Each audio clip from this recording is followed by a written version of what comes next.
What's up, y'all? Kelly Clarkson with Wayfair. My favorite thing about the holidays? Decking out my whole house. It's not a competition, but if it was, well, I'd win the season with Wayfair. Outdoor inflatable Santa? Got it on Wayfair. Trees, lights, and ornaments? Wayfair. Hosting must-haves like dining sets, beds, sheets, and towels? Wayfair. For everything in your style delivered with fast and free shipping, visit wayfair.com or the Wayfair app to win the season. But again, it's not a competition. Wayfair, every style, every home. Time is precious, and so are our pets. So time with our pets is extra precious. That's why we started Dutch. Dutch provides 24/7 access to licensed vets with unlimited virtual visits and follow-ups for up to 5 pets. You can message a vet at any time and schedule a video visit the same day. Our vets can even prescribe medication for many ailments, and shipping is always free. With Dutch, you'll get more time with your pets and year-round peace of mind when it comes to their vet care. Go to Dutch.com to get vet care that is always there for just $92 a year.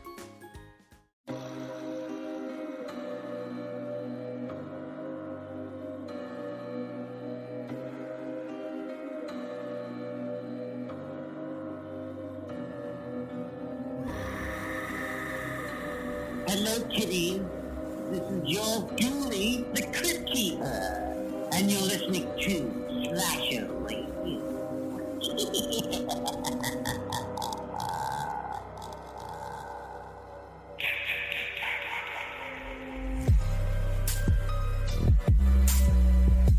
Robert?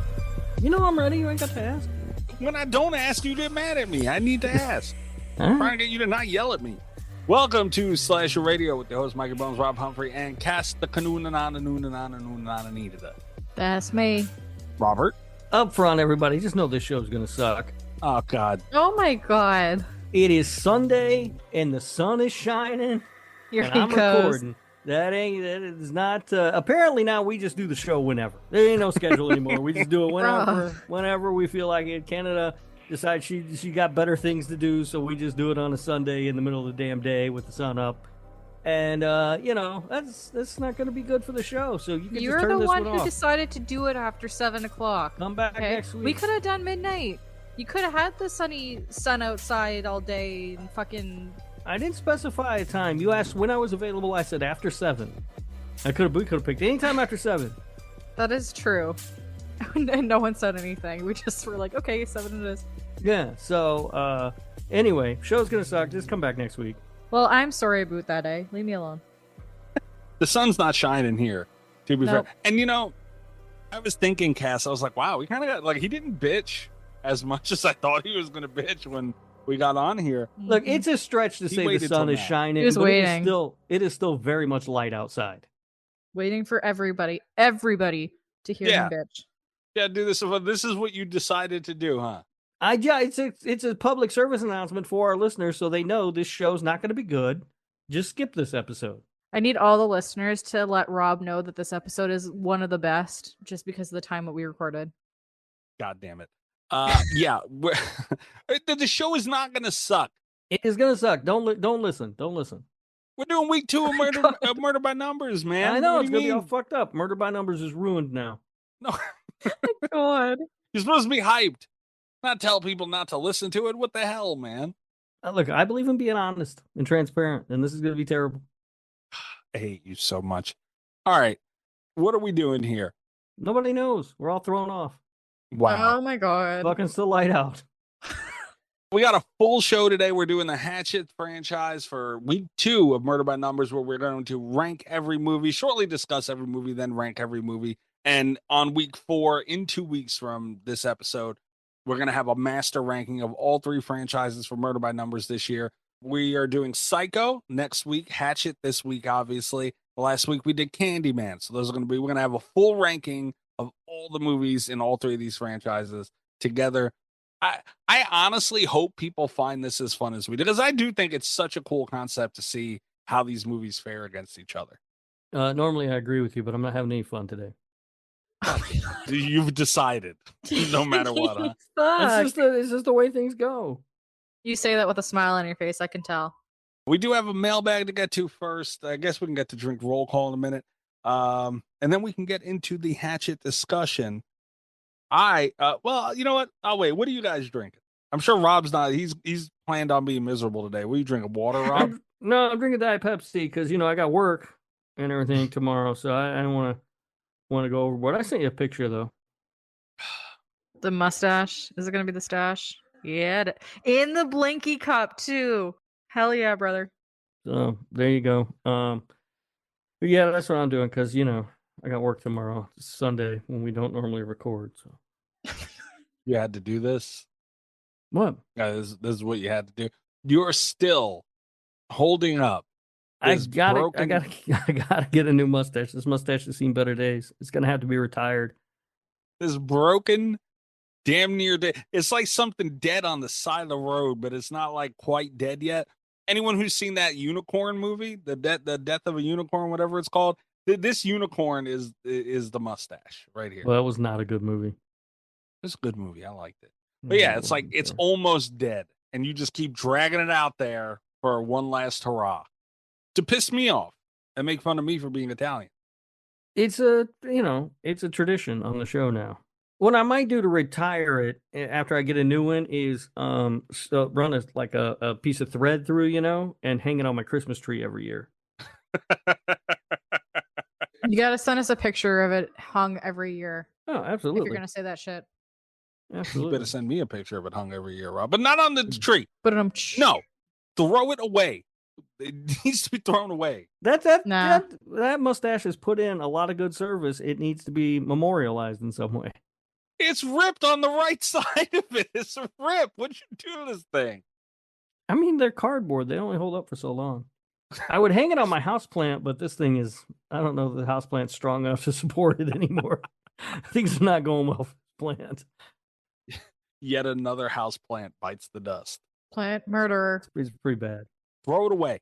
You hear me? The plant, I probably will have to.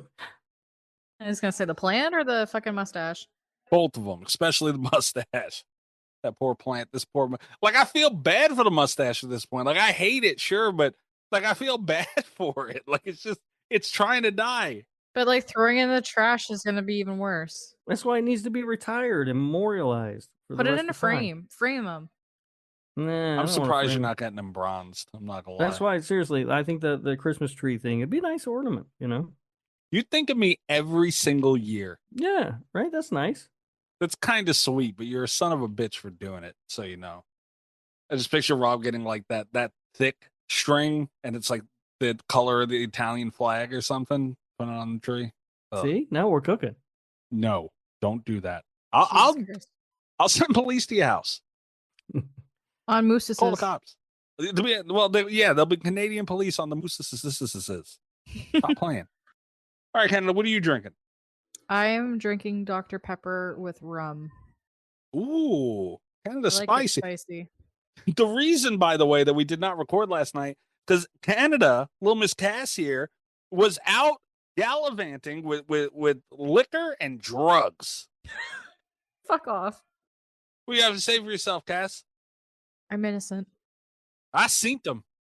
I plead the fifth. See, she said, "Oh, I got some things. I got to go out of town." I thought, "Oh, she's got a work thing. She got like an important meeting or something." No, she just got to go get fucked up on a Saturday. Like, what are we doing here?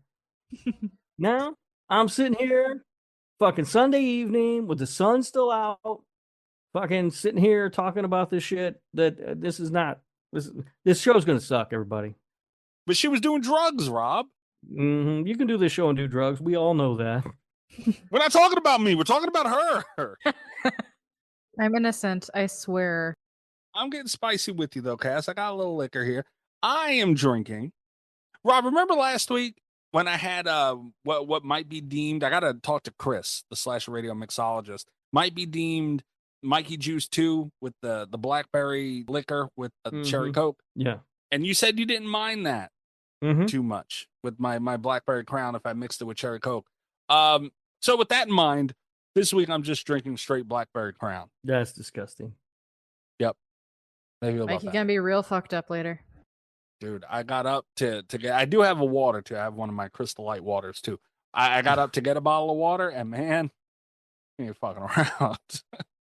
Yeah, so with you in mind, Rob, since you said that the other one didn't bother you as much, I figured I'd do the right thing here and just straight All right. Blackberry Crown. All right, that's fine. Drink like a child. One day you'll get your training wheels off. It'll be nice. God damn it. It'll be a big moment for you when you're all grown up. I'm gonna kick your ass. Jesus Christ. All right. We have some messages here. We gotta go through the mailbag. Trace the call. It's coming from inside the house. 917-397-KILL. That's 917-397-5455. You can send in a text message for the show, leave a voicemail for the show.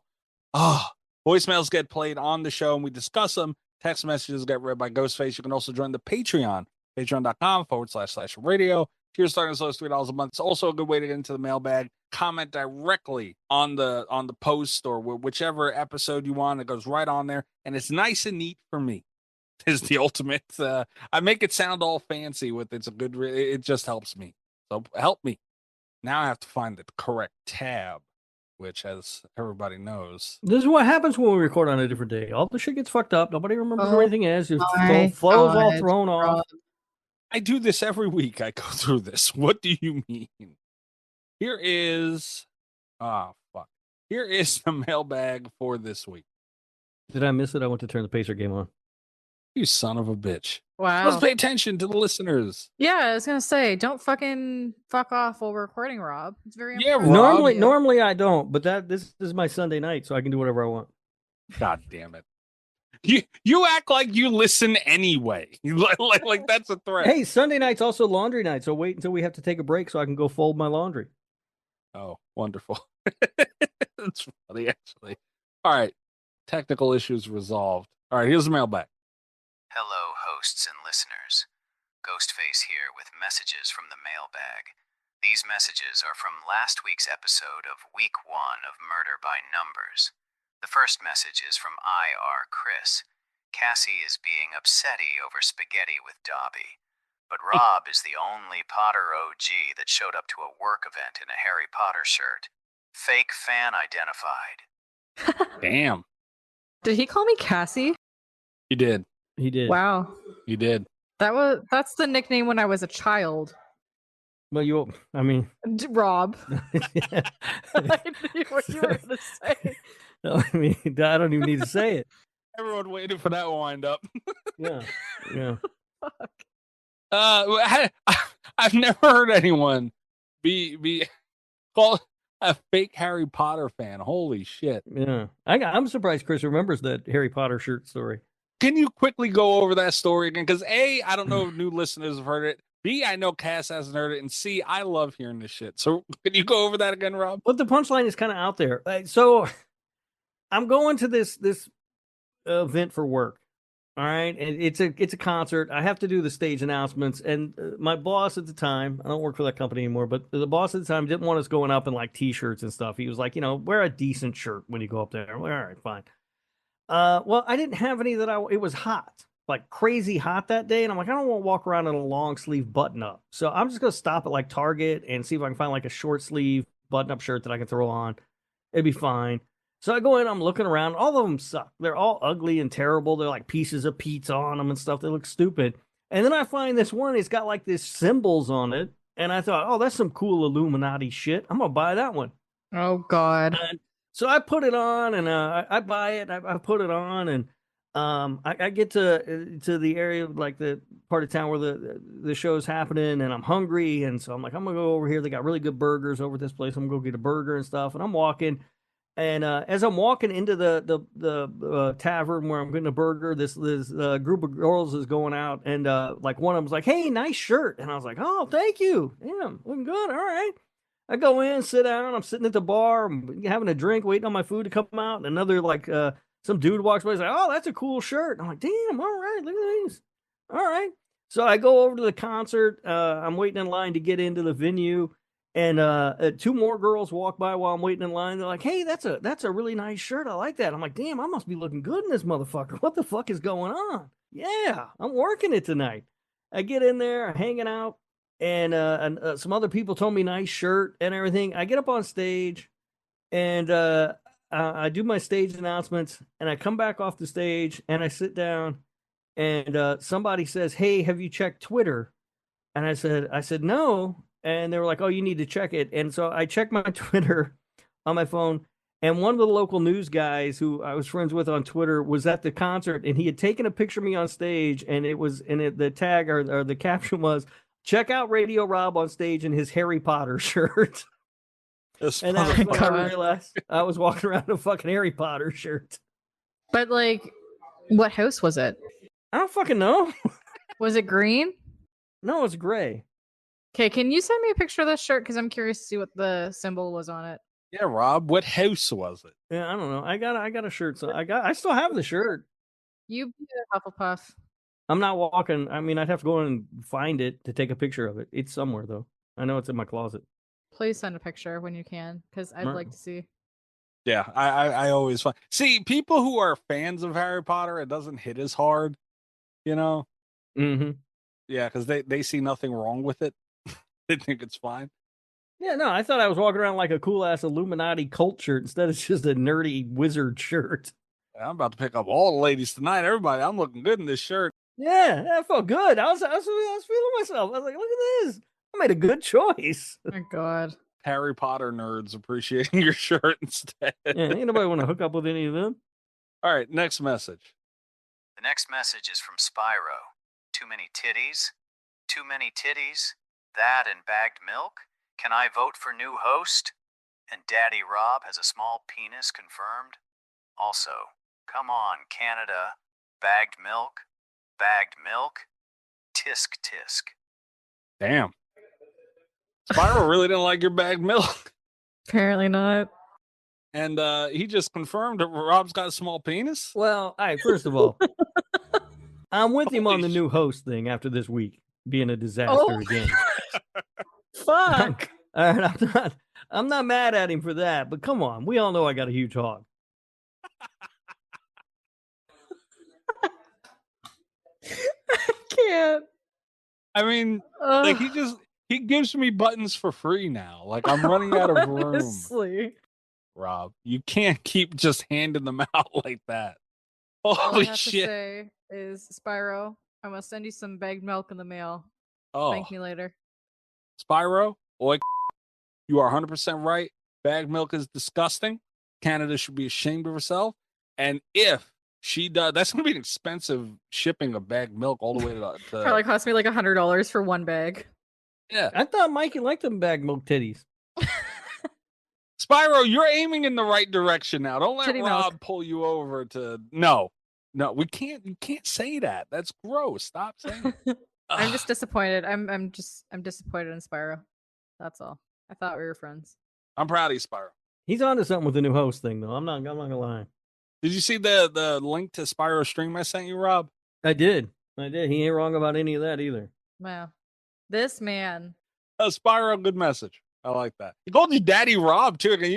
That's the other thing. You didn't say, like, we called you Daddy a whole episode last week. You didn't say word. I know. He just likes it. He probably heard us calling him Daddy after like the 5th time and got up and got his fucking Harry Potter shirt and put it on. That's looking good. He's feeling himself. Yeah, I don't blame him. All right, next message. Oh, we're gonna let 2 roll here. The next message is from the Dummies of Horror cease and desist post, and it is from Greg. Mikey, why are you such a bitch? Why do you hate humor? The next message is a text message, and it is from Slasher Radio Hall of Famer, Amber. Hey, Slasher Radio family. It's Amber.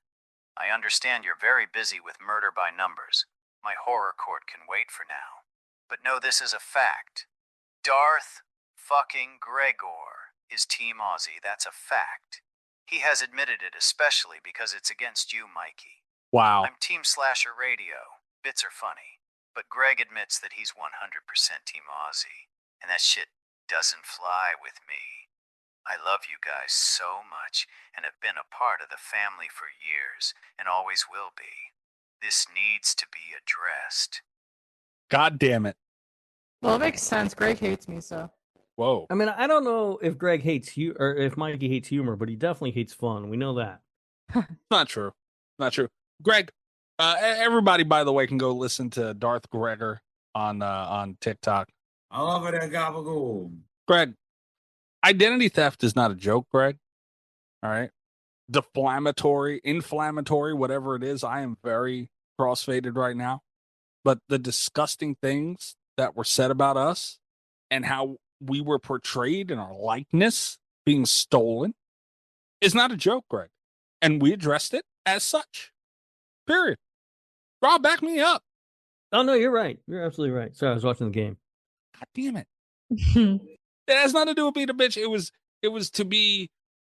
was us reacting in a professional manner. That's right. We handle ourselves like professionals, unlike some people. At all times. Right in the dick. All right? It's serious shit going on here. And Amber's 100% right. We actually we were on Darth Gregor's Live last night, Rob. Yeah. And we brought this up to Greg. And I think we said it on the show. Like, we thought of all people, Greg would be on the field with us, man. Putting that time in. He basically confirmed last night. He's just causing chaos. That's it. Yeah, but he's leaning on their side, though. That's my problem. And Amber just confirmed it. Yep. Like, if you're going to be in the middle and just cause chaos, I understand that. I can get with it. I played my role as the pot stirrer many a times. I get it. But you're leaning, Greg. You're leaning the wrong way. Come on. And you live with the Hall of Famer. What the hell is this? That's the unbelievable part. Unreal. This new listeners must be like, what the fuck are they talking about? We have a war. Dumb as a horror.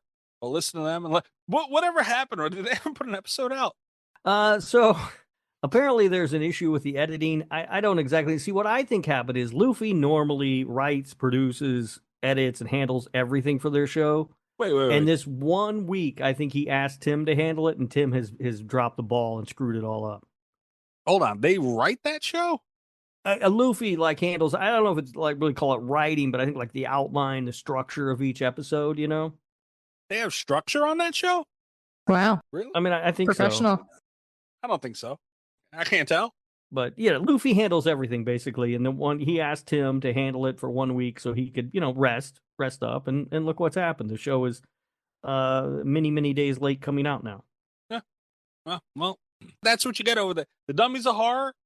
That's what happens, man, when you're just gonna go run around and playing grab ass and all these Aussie games. Aussies, oi. What you get? This is karma, Tim. Maybe you're a little nicer to us. Might get somewhere. Oh, Tim had sent me something, by the way. And I seen it, and then I said, all right, I have to get back to it, and I didn't. Well, let me see if I can find it real quick. He messaged the show. Oh, this son of a bitch. He messaged the show YouTube page. Not YouTube, I'm sorry, TikTok page. He sent me a video, a TikTok, of some dude. He's making a sandwich right now. Looks like an Italian fellow. Oh, he's got a shirt that says, how you doing? Oh, shit. They make a shirt that says that? I want to get one. Hold on. He's putting gabagool on the side. Okay, Tim. See, this is some bullshit. And he's got prosciutto. Okay, Tim. All right. This is a long one. What kind of a monster sends somebody a 5-minute TikTok? What the fuck are you doing over there? All right. Tim, kiss my ass, Tim. Enough is enough. I forgot about that, and I just remembered, and now I'm mad again. Son of a bitch. Podcast war got to end one way or another. We might have to tell Chris to really pull the trigger. Jump down from the ceiling. What'd you send me? Jump down from the ceiling and put an end to it. You found a how you doing shirt, Rob. Yeah. I think we should all get them we could wear them like a uniform whenever we record. Yeah, because we don't go on camera, so that makes sense. Well, it's like a solidarity thing. Yeah, that's why you're a pain in the ass. She is a pain in the ass. I also know somebody who agrees with me on this sentiment. Who? Enlighten me. It's not anybody's business, really. You know who I'm talking about. What? You have something to say? No. No, go ahead. It's not like this is recorded or nothing. No, I'm good. Oh, okay. The person can stay anonymous. It's fine. But you know what? Honestly, you know how on Amazon they show you similar stuff? It was showing in the screen. This, I might get this shirt. Oh, really? Hold on. Now we're just shopping. See, I told you this show was going to fucking suck. No, it's good because patrons get to see the images on here, so it's fine. Yeah. Everyone should be on the Patreon. Yeah, all right. Nope, this show is going to be terrible. I knew it. Fucking Sunday. Cass and her bullshit. That is a funny shirt. Not gonna lie. It says wooden spoon survivor. Survivor's in the Italian flag colors. It's got a wooden spoon. That's me, dude. My Grandma Bones mean with that wooden spoon. God damn. Sloppy, sloppy. Well, she wasn't mean Yeah. enough with it. You still acting the way you act all the time. Imagine if she didn't do that though. I'd be in jail right now. Probably ought to be. Wow. I should be in prison. All right, motherfucker. All right, that's it for the mailbag. Jesus Christ. Why is the mailbag always chaotic? Why? I don't know. Fuck you, Spyro. I love you, Spyro. We're going to take a quick break, and we will be right back with Murder by Numbers, Week 2, the Hatchet franchise. Dun dun dun. Dun-na-na-na-na-na. Oi. Hey, what's up, y'all? Kelly Clarkson with Wayfair. My favorite thing about the holidays? Decking out my whole house. It's not a competition, but if it was, well, I'd win the season with Wayfair. Outdoor inflatable Santa? Got it on Wayfair. Trees, lights, and ornaments? Wayfair. Hosting must-haves like dining sets, beds, sheets, and towels? Wayfair. For everything in your style delivered with fast and free shipping, visit wayfair.com or the Wayfair app to win the season. But again, it's not a competition. Wayfair, every style, every home. Time is precious, and so are our pets. So time with our pets is extra precious. That's why we started Dutch. Dutch provides 24/7 access to licensed vets with unlimited virtual visits and follow-ups for up to 5 pets. You can message a vet at any time and schedule a video visit the same day. Our vets can even prescribe medication for many ailments, and shipping is always free. With Dutch, you'll get more time with your pets and year-round peace of mind when it comes to their vet care. Go to Dutch.com to get vet care that is always there for just $92 a year.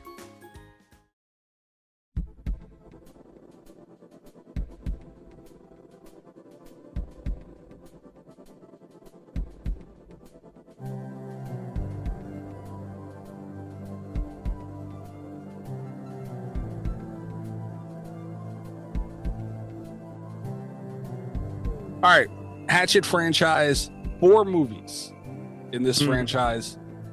Are we going to give a quick, brief discussion on all of them like we did last week? I mean, we can. It's the problem with doing that is these movies are all very similar. But yeah, so the first movie came out September 7th, 2007, written and directed by Adam Green. I don't know, like I'm watching it, it was funnier than I remembered it being. Which was sort of my biggest takeaway from the movie. Like, it's a really funny movie. How long ago between watching it? I don't. I think didn't we watch it once, like a group watch in Discord or something, a long time ago? Probably. Yeah, like that would have been the last time that I saw any of these movies. I've watched it in between. I've seen this movie a bunch of times. Yeah, very, very funny. Yeah, it was much funnier than I remembered it being. But, you know, it's a pretty simple slasher story, you know. But that's not a problem. You don't need to dress up the slasher a whole lot for it to be good. It's a lot of fun. No, I agree 100%, man. That's kind of I really like the Hatchet as a franchise, and we'll get into our ranking shortly. But yeah, especially the original had a strong cast, dude. Like, it had Parry Shen. I hope I'm saying Parry right. He is hilarious in this movie. Mm-hmm. And Marcus, I forget his real name. The character Marcus, he's in a bunch of things, and he is hilarious every time I see him. There's a lot of those kind of actors in this movie. Yeah, like a lot of I've seen this guy in a lot of stuff, even though you don't know their name. Yeah, like Jim, the old guy. Yeah. Yeah, he's in a million things. I can't name one. But like he was fun. Like they had a really good dynamic for this movie, and it worked out perfectly. And they even sprinkled it with some horror legends, which is always going to get attention. So many. Yeah, and we'll talk a little bit more about that when we get to Hatchet 2. Okay. But it's a very strong slasher. Like I really had fun watching it. Like it's just a good time more than anything else. You know what I mean? Like and that is the one thing that I use to judge these movies on. Because they're all just kind of fun. Like none of them are really great. That's what they are, right? Yeah. There's not a lot of great filmmaking happening with this franchise. But it's sort of like how much fun did I have? How much attention was I paying while all this stuff was going on? And that was sort of the scale that I used to ultimately rank this franchise. But I really enjoyed the first one. I thought it was really good. See, that's I the thing. agree. Yeah. And see, that's the thing though. It's mostly fun. Like large scale fun.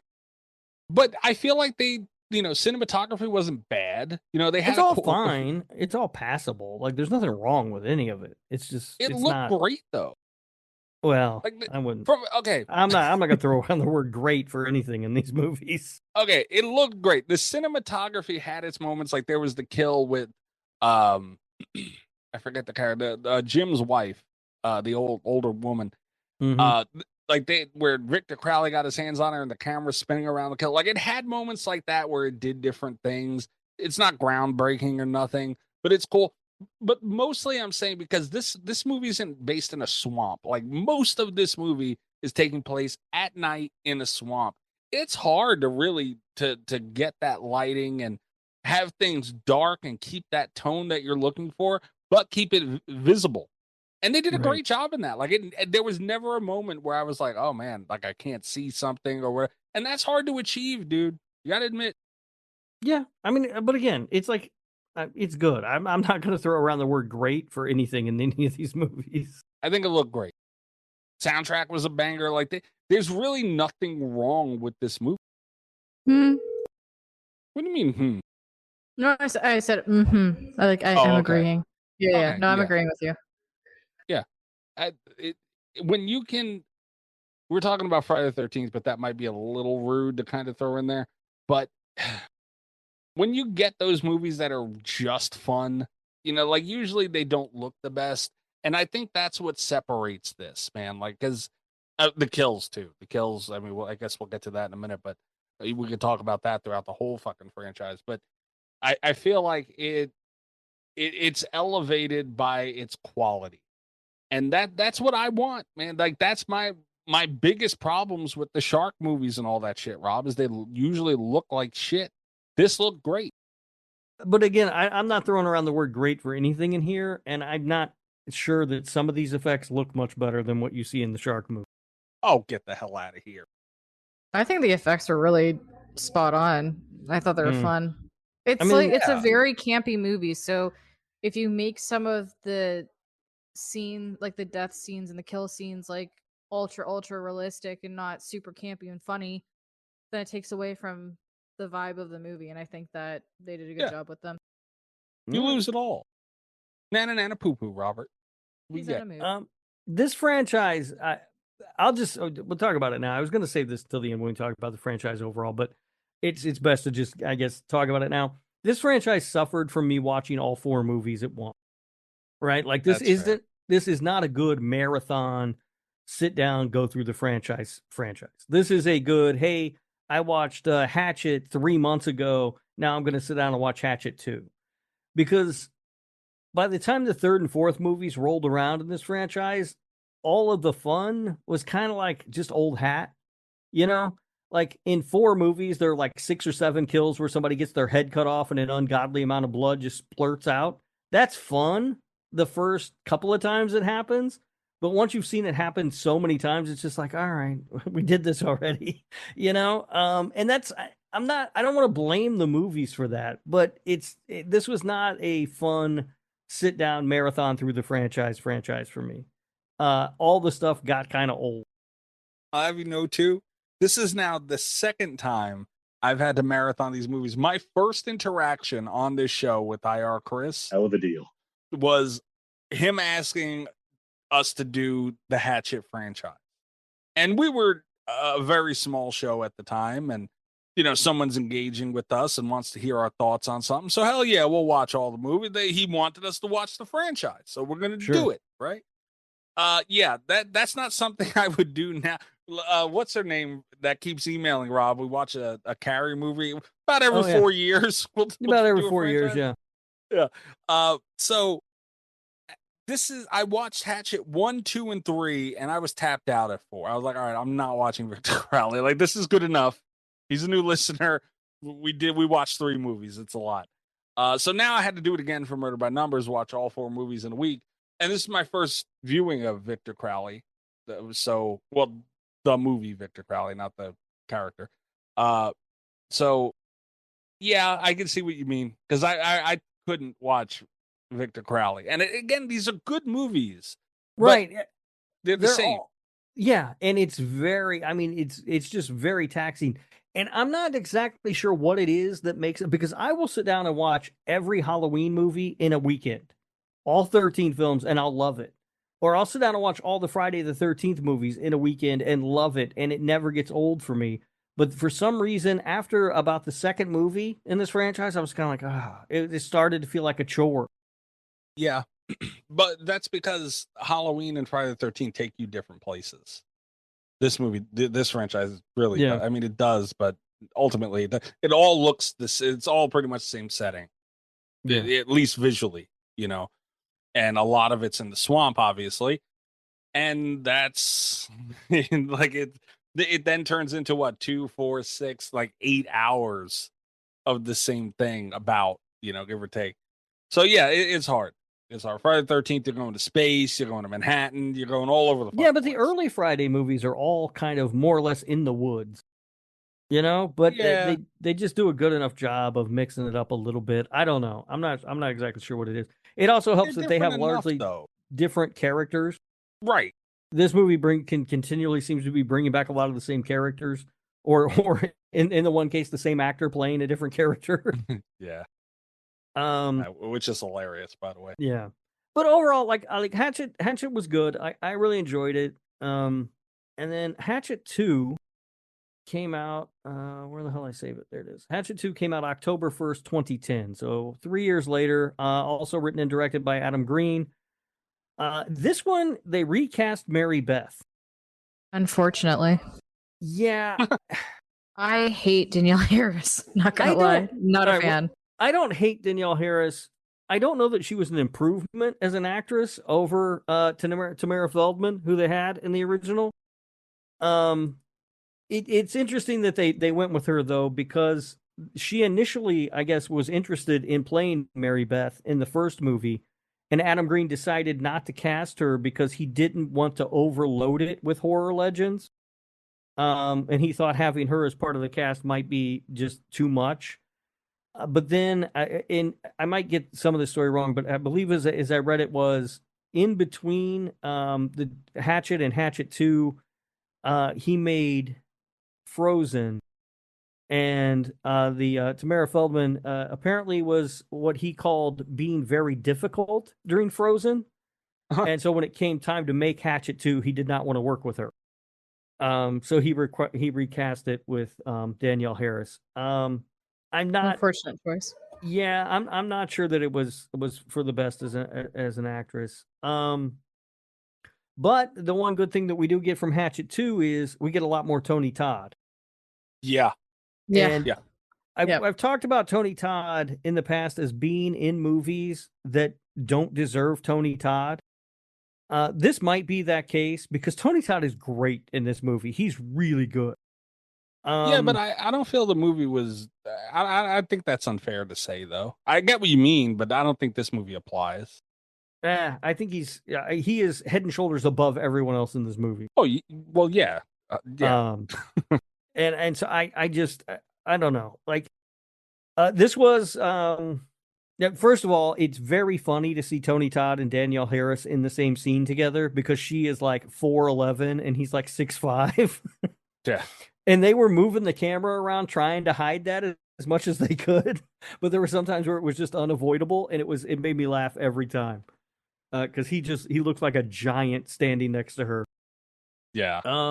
But it really is. I mean, this movie, this is the one where the kill that I think is most memorable for me in the entire franchise which is the ridiculously large chainsaw.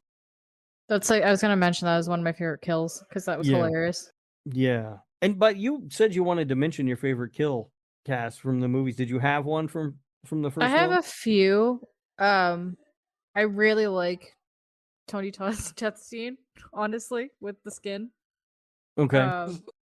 I thought that was really cool from like an effects side of things. But yeah, there's a death in 4 once we get to it that is my favorite Okay. in the franchise. All right. Yeah, the chainsaw thing is to me the most original kill in the franchise, or the most memorable anyway. And that one's that happens in this movie. But yeah, I was still into it at this point. I was still enjoying the movies. As a matter of fact, I was like, we got 2 more movies. This is going to be fun. And so yeah, I had a lot of fun with Hatchet too. We'll get to our ranking shortly, and I can't wait to. Hatchet 2 is really good. Yeah. Getting a heavy dose of Tony Todd will save damn near anything.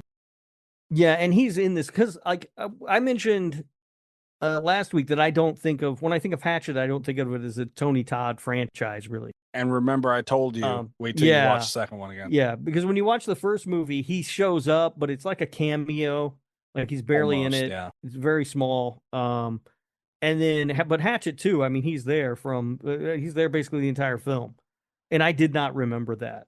But it's a lot of fun. I really had fun with it. You know, I mean, Hatchet. Watching them all in the same, really, I mean, same week, but really the span of like 3 days, I watched all these movies. It really helped sort of I separate the movies a little bit, because for me they've always felt like the same movie. Yeah. And I couldn't tell you the difference between them, but now, you know, it's sort of like, all right, Hatchet's the one with the tour boat. Hatchet 2 is the one where the locals go out hunting him. Hatchet 3 is the one with like the SWAT team. And Victor Crowley's the one with the airplane. You know, I can sort of at least differentiate them in my mind that way now. So maybe rewatching them all so close together really did sort of help with that.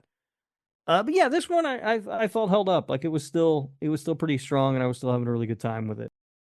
Yeah, yeah. And the kills, I feel like usually in a movie, like Terrifier is a good example. Friday the 13th, I guess, as well. Where when something takes off for the kills, they usually, like, it's like, okay, now we got to up it. Like this movie came out of the box so strong with them, and it kind of stood steady. You know, like it's I guess it didn't have far to fall, might help with that point, but they kept up to par with what they were doing, and they didn't go overboard. You know, like the kills, they were all ridiculous, obviously, but it wasn't like the bad ridiculous to me. And I was surprised in that, because I was like, oh, when I watched the first Hatchet, I was like, oh man, because I know it got popular after that. Like I knew of the Hatchet franchise before having sat with them forever ago. And I was like, oh man, I hope this second one doesn't just get fucking Looney Toony and it just gets absurd. And it didn't. And that was something I was worried about going into it for the first time. And it stood steady, man. And I don't know why you'd think the effects were bad. Like this was another one, man, where the effects were great for what they were going for. They were perfect. All right. I think they're good. See, that's the problem. You always want to take a little. You guys got to put a little extra salt on there, Mikey. Perfect, really. I mean, for what they were going for, yeah, they're good. The effects are good for a fun movie. I get that, but throwing them out great and perfect, I mean, it seems like just a little too much. They're not perfect. They're definitely perfect, but not perfect. Because if they're perfect, it would take away from the campiness and the hilarity of the fucking kills. Yeah, we're not talking like Hellraiser or like anything. Like it was for what they were aiming for the type of movie it was, for how campy it was. Yeah, they were perfect. I say that about Terrifier as well. Obviously, the effects weren't full. I don't mean flawless, is what I'm saying. They were perfect for those Terrifier movies, their tone, their vibe, all that shit. Same thing here with Hatchet. All right. Like, and I point, like, the most notable kill for me was in the first movie that I was talking about with Sharon, where she gets her head, like, ripped. That was, like, if I were to point to a kill or a scene and be like, all right, this is what you're going to get from this whole fucking franchise, it's that one. And it looked phenomenal, man. Like, was it biologically correct? Like, would that be what it looked like if somebody ripped someone's head open from their jaw? Probably not. But it looked awesome. It looked all right. God damn it. See, you say I'm optimistic, but you're so mad at everything. Why can't you just give it to the I'm movies? not mad at it. It's fine. They look fine. Like great, perfect. These all seem like ridiculous words. For what they were going for, yes. And Right. even for Cass even said, like, from a technical standpoint, like, even that they weren't bad.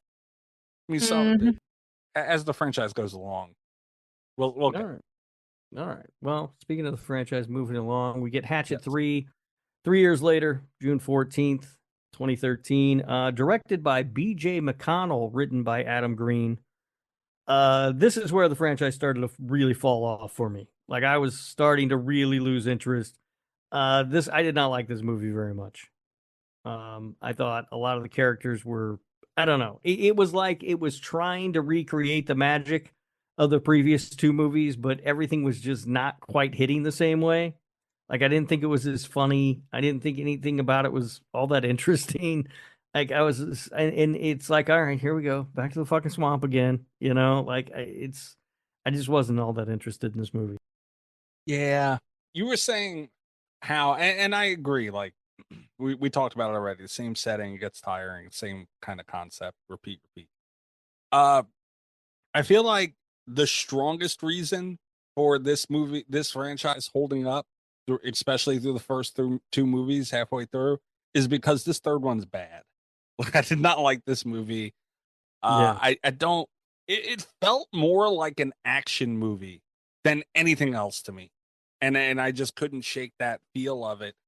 And I just, like, obviously it's a horror movie. Like, I'm not trying to make that argument, but it felt equally action movie, and Right. that's Well, not it's good. because they introduced like that whole SWAT team thing and everything, and all those characters, by the way, are pretty poor.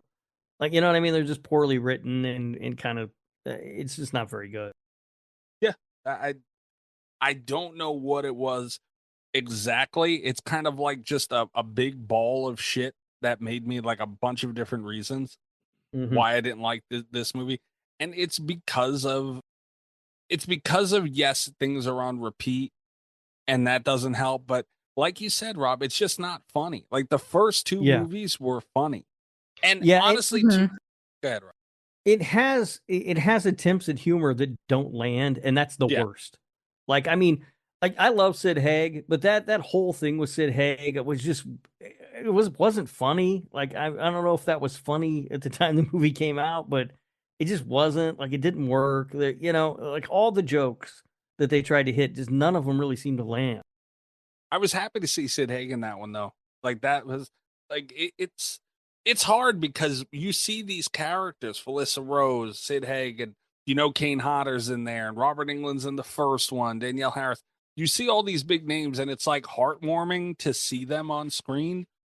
But then, like, you have to see what some of them are doing, and that's for good and bad. And so Sid Haig just didn't, it was no fault of his. I feel like it was a bad movie. They gave him a bad role. It was badly written.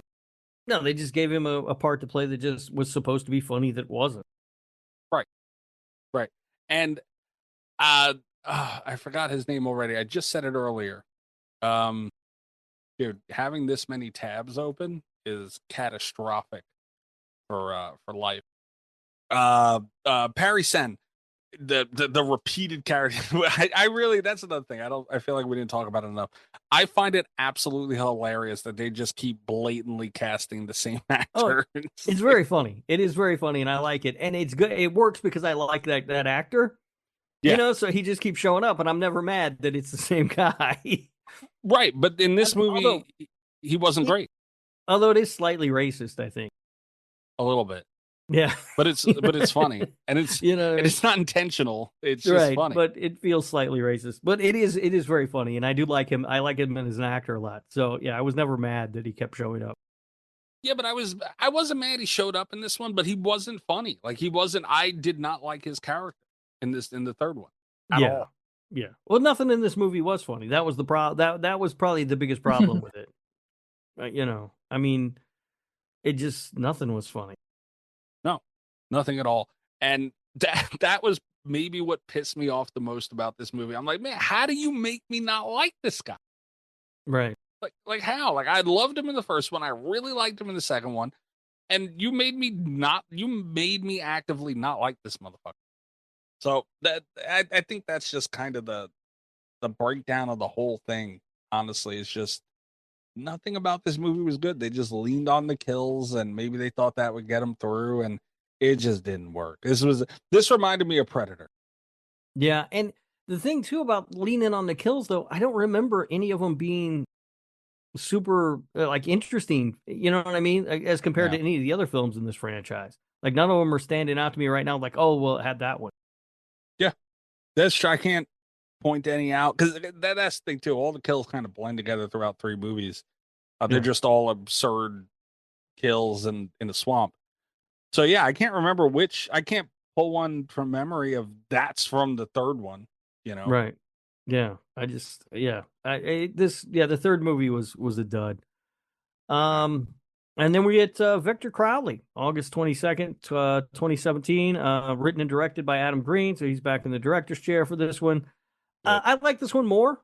I was excited to be not in the swamp for what felt like longer than we had spent not in the swamp in any of the other movies. Um, I liked the character having survived the third movie and writing a book and everything. I thought that was kind of fun. But by this time, I do have to admit a lot of the premise was starting to wear kind of thin on me. So I wasn't as invested in this movie as I was the first two, but it was fine. I liked it. I was back in. Okay. Yeah. After being disbanded, and I was not looking for because like I said, I tapped out when Chris first had us watch the Hatchet franchise. I couldn't sit through the fourth one. And this was my first time. I had the same feeling because I watched one, I loved it. I watched two, I loved it. I watched the third one, I was mad as shit, and I was like, oh, I got to sit through this fourth fucking movie, and I really didn't want to do it, and I did it, and I was like, damn man, the thing was good. I liked it, and it had Brian Quinn. Yeah, and it has some interesting like ideas in it. Like we finally explore because the first like 3 movies all take place within like one day. Really, right? Like the second movie starts exactly where the first movie ends. The third movie starts exactly where the second movie ends. This one there's a 10-year time gap in there in the story. And so we get to see a little bit more of like what's happened since that night. And so it's more interesting. There's just some more interesting ideas, you know, like the guy wrote the book. There's somebody wanting to make a movie about it. We've got like it's become this swamp has become like almost a tourist destination with people set up selling Victor Crowley, you know, dolls and tchotchkes and stuff. Like it's a little different, even though it's kind of the same. I mean, yeah, kind of, but I don't think it was. Some of it was the same, but I feel like they did a lot different. You know, especially considering you had 3 previous movies that were the fucking same. You know, like this one's by far the most different one. Even though you're at the swamp, like you spend a good amount of time in the plane, so it's like at least it looks different. What do you mean? You don't like It's it? not the same vibe. I don't know. But that's finally no. Yeah, I don't know. So you would rather a 4th movie just swamp? It grew on me from the swamp, and I wanted it to stay there. There's different areas of the swamp that you could do. I would have rather them be on a fucking boat, like a broken down, half sunken boat, the entire movie in the swamp than a plane in the swamp. Like the plane landing in a swamp is just so stupid. Well, I mean, it crashed. It wasn't. I mean, I guess it was going to land anyway. Sure, but I don't know. I thought it was. I thought it was fine. Didn't bother me. Rob, tiebreaker. I didn't mind the plane thing. It was enough to make it feel a little bit different from the other movies, and I was after 3 movies of just. It's not even just swamp in the 3 movies. It's like swamp right by Victor Crowley's house. Like we see that house in every movie. Like it's like this is not just a swamp. It's the same goddamn swamp. You know what I mean? Yeah. And it feels like you're in the same damn swamp. So to put a plane in that swamp, finally we get something a little different. But it did sort of start to feel kind of samey to me, even in that regard. Because in the third movie, we see them and they're holed up in the boat and stuff for a little while, and so it's kind of like, all right, now we're holed up in this crash plane. So it wasn't. This movie wasn't enough to bring me all the way back on the franchise. I thought it was cool, man. And it was funny again, dude. Rob, that guy plopped his meat and potatoes on a table in a Barnes and Noble.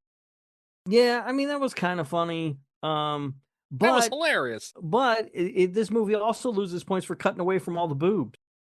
There There were were, Oh my god. there were at least 2 scenes where we could have had boobs in this movie where they opted not to show them. Thank And God. that was what are you? Whoa! Too many Spyro. titties. Spyro, get her, Spyro. We can't have that. And the first movie had an abundance of. The there were first movie titties did everywhere. not shy away Within the from the first 5 boobs at all. minutes. Yeah, the first movie had boobs everywhere. Welcome to New Orleans. Here's And some then- titties. Yeah, and then we don't really get boobs. And then so this movie finally has an opportunity at least twice to show us boobs and we don't get to see them.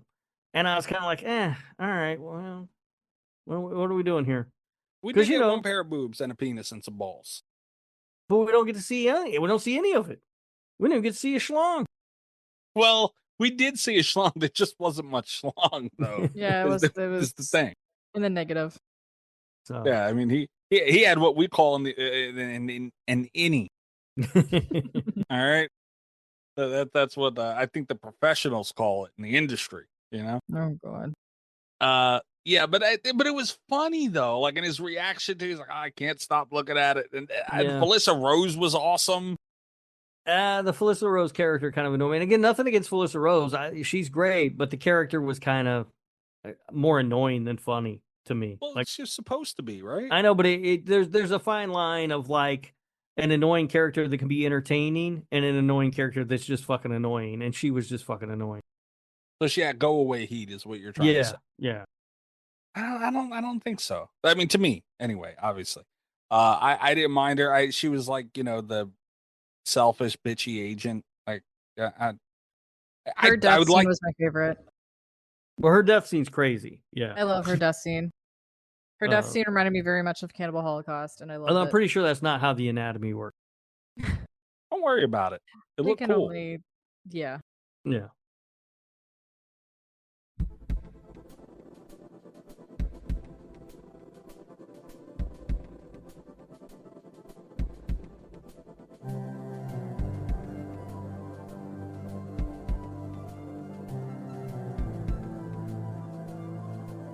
The other thing that I kind of like, that was sort of my problem with this movie. I think maybe the biggest was a lot of the characters, like I either didn't know who they were or I didn't like them. Because like that fucking ex-wife talk show host character, I couldn't stand her. Like I didn't want to be stuck in a plane with her. She was annoying. Yeah, but I don't know, man. Like I said, it had Perry in there. It had Felissa Rose, obviously, we've been talking about. Kane Hodder's under the makeup, and it had Brian Quinn. Dude, I don't know what it is about the Impractical Jokers. I love those motherfuckers. And Brian Quinn is a genuine huge horror fan. Yeah. So it's awesome to see him getting roles like that. Mhm. And he kind of brought that, like, I feel like a good amount of the energy of the movie came from him because he's such a huge horror fan. He gets to be in this horror movie, which is, like it was the 4th installment of, it was a popular movie, but it's not like it was a high budget or high caliber. Like it was a kill fest, star-studded, almost like borderline horror B movie, that was just fucking awesome. And that's right up horror fans' alley. So, like Quinn was just so, like, you could tell how excited he was to be in that role. Yeah. Like at least it came through to me. And I don't know, like it was cool to see that. Like I like that this movie was littered with horror legends and like they had a real horror fan in there. And a lot of people who know Brian Quinn are gonna recognize him, know that he's a big horror fan. Like he lets it be known on Impractical Jokers. I love seeing him in there, man. I love fucking Brian. All right. I like the addition of sort of the lady that was trapped by the chairs. Yeah. I thought that was an interesting addition for a movie like this, where we don't get kills sort of like that in this movie. You know what I mean? Where there's like an actual tension to it. So I enjoyed that. I thought that was a nice touch. But ultimately, once the plane sort of crashed and everything was sort of established, this movie slowed down for me because, again, it started to feel like more of the same, and it felt longer than its runtime by the time it was over. I didn't feel that, man.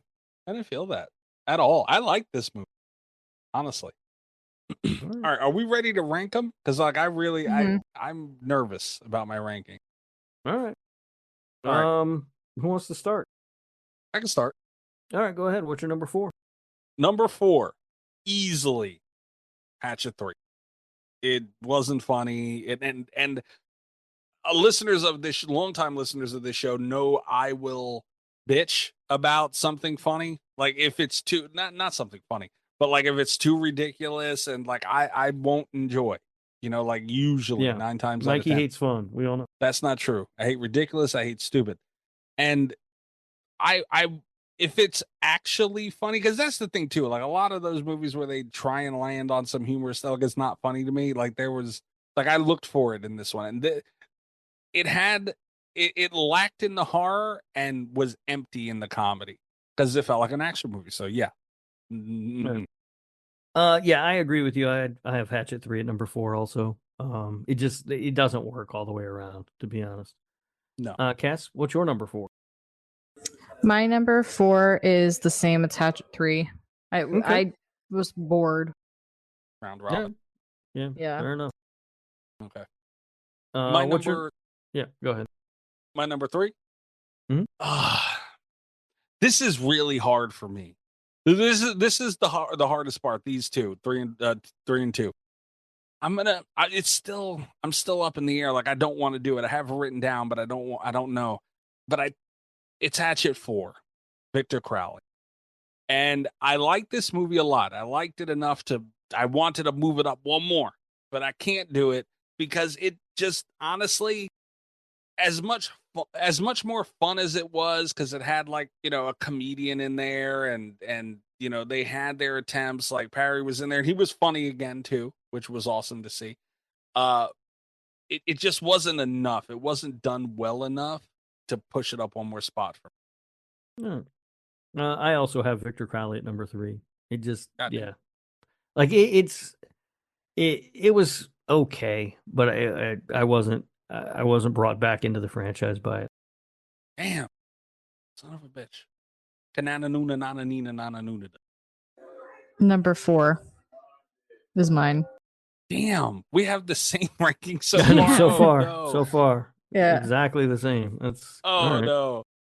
All right. My number 2. I'm really hoping we don't all have the same ranking. We probably will. We might. My number 2 is the original Hatchet. My number 2 is also the original Hatchet. God damn it, Canada! Are you gonna save the show? My number 2 is the same. God damn it! All right, here we go.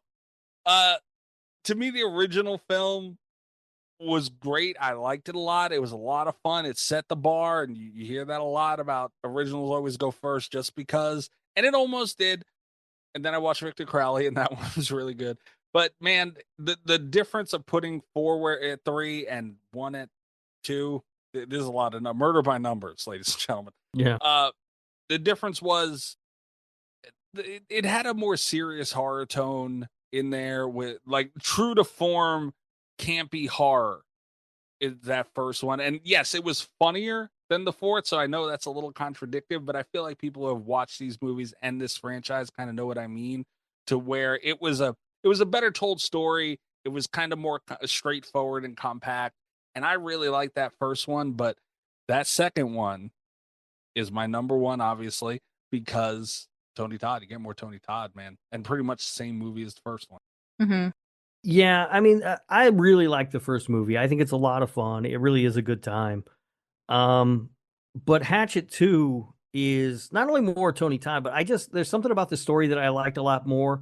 We get a little bit more Victor Crowley backstory, so it seems like there's a little bit more stakes there, a little bit more understanding of who that character is.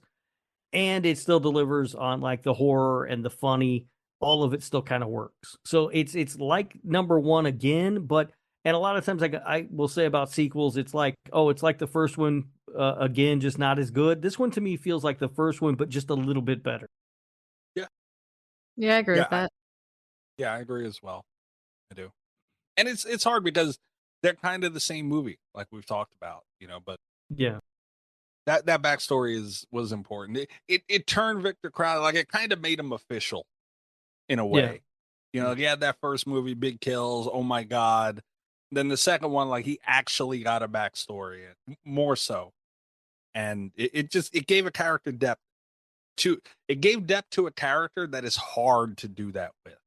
Like Freddy can talk, Jason was narrated by his mother, Myers had Loomis. Like who the hell did Victor Crowley have? He's just in the woods in the swamp alone. Yeah. But they were able to Just do it. follow up on the franchise. Adam Green has talked about making a 5th movie in the franchise. He said that the plot would leave behind Honey Island Swamp and explore an urban setting instead. So I don't know if that means they're taking Victor Crowley to New Orleans or what, but so far, Oh no, it's going to be Victor Crowley takes Manhattan. I was gonna say Victor Crowley takes Mardi Gras. Yeah, I mean, so this is Awesome them beads. So I normally will complain when they take Jason out of Crystal Lake or they take Myers out of Haddonfield or whatever, but Victor Crowley might need to come out of that swamp for a movie or two. And honestly, too, not only and I've said this a million times before, Victor Crowley, yeah, okay, I agree, Rob. He needs to come out of the swamp. But another important point that I feel like we should not end this episode without saying, Kane Hodder needs to come out of Jason and head to the swamp a little bit. I truly feel that if he would have embraced this Victor Crowley character, more so, because he's like horror royalty for some reason, and it would have went a long way with him really going balls out and promoting the hell out of this thing like he does with him being Jason. Like honestly, I like his performance of Victor Crowley or through the Hatchet franchise better than his performance as Jason. I like that. I mean, I don't know about that, but he's a very good Jason. He did more, dude. You gotta admit. Yeah, I don't know. I mean, I like him as Jason. All right. Well, I mean, I do too. Like, it's fine. Like, yes, I'm not saying he was a bad Jason or nothing, but he did more. He was able to be more animated. I like him in this role better than it. Like, because anybody there's so many people who could have did what he did as Jason. Like, he brought some character, kind of like an animated Victor Crowley, like it throughout the whole franchise too, like arms waving and like he's crazy. Like it was cool, dude. He should have leaned into it. He did phenomenal in this franchise. Yeah. Mm-hmm. No, he does good work here. Yeah. Yeah. Let go of Jason, dude. He's going to be Jason in this for like whenever we get. That's going to be the Halloween 2018 and Halloween Kills. You bring back everybody. They're going to bring back Kane Hodder, right? I would imagine so. Even if they just do like what Halloween, the newest trilogy did with Nick Castle, where he's only in a couple of scenes as Michael. Yeah. Yeah, he's going to be in on that, and he's going to fucking start up all over again. He's going to be far too busy. All over again. Fucking Kane Hodder. All right, was that all you had to wrap it up, Rob, or did you have... Yeah, that's it. Okay. All right, fair enough. This is a fun franchise. I'm glad we did it. Even though we had the same fucking rankings. Yeah, I mean, it's a fun franchise, but I would not watch them all too close together. Space it out a little bit. Yeah, yeah. And anybody listening who hasn't watched Hatchet, like, yes, space them out. But start now. It is fun. Yeah, they're fun, but it gets very repetitive watching them all within a few days. Yeah. Oh yeah. The second time. Thanks a lot, Chris, for the first one. The deal. God damn it. All right. Patreon.com/Slasher Radio tier starting at $3 a month. I feel like I'm forgetting to say something. I don't know. Twitter, Blue Sky, whatever else, YouTube, TikTok, @Slasher Radio. The YouTube has been doing well. If you listen to the show and you're a horror fan, check out the YouTube and subscribe. Damn it. I think the straight crown was a bad idea. I don't think I should. I disagree. I don't know. And I'm at like you're drinking straight crown. You're drinking straight blueberry crown or whatever. It's the same proof. It's not, but it's not the same thing. It's the same fucking thing. Leave me alone. Rob, where are they finding you? Everywhere at Radio Rob 123, and you can find my other show, the Nick fucking Woo Cagecast, wherever you're listening to Slasher Radio. Why'd you just lie to the listeners? What are you talking about? They can't find you everywhere else. Yeah, he's on Instagram. He's on OnlyFans. Well, yeah, that's true. He's at Radio Rob 123 on those things. Not on TikTok though. Well, you don't want to find me on TikTok anyway. Don't forget Feet Finder. He's definitely on there. Oh, 100%. You got some good tootsies over there, Rob. I remember last week you told Cass that you were naturally moist. Oh, that's right. I forgot about that. Thanks for reminding me. Fuck. I was editing the show and I was like, you gotta be fucking kidding me. This guy just came out and said I'm naturally moist. Oh, Cass, where are they finding you? I am Makeup X Mistress on all platforms. Hell of a deal. All right, guys, we'll be back next week with Psycho. Good night on Slasher Radio. Yeah. Well, me and Mikey will be back. We got to have a meeting about Cass. Oh my god. Fuck. All the best of Slasher Radio podcast.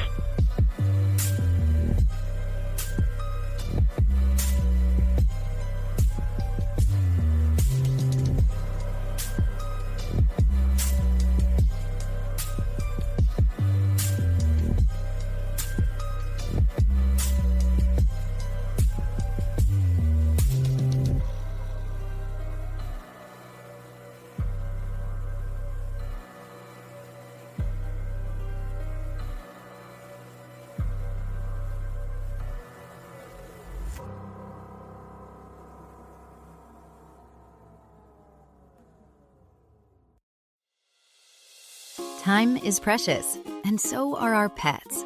So time with our pets is extra precious. That's why we started Dutch. Dutch provides 24/7 access to licensed vets with unlimited virtual visits and follow-ups for up to 5 pets. You can message a vet at any time and schedule a video visit the same day. Our vets can even prescribe medication for many ailments, and shipping is always free. With Dutch, you'll get more time with your pets and year-round peace of mind when it comes to their vet care. Go to Dutch.com to get vet care that is always there for just $92 a year.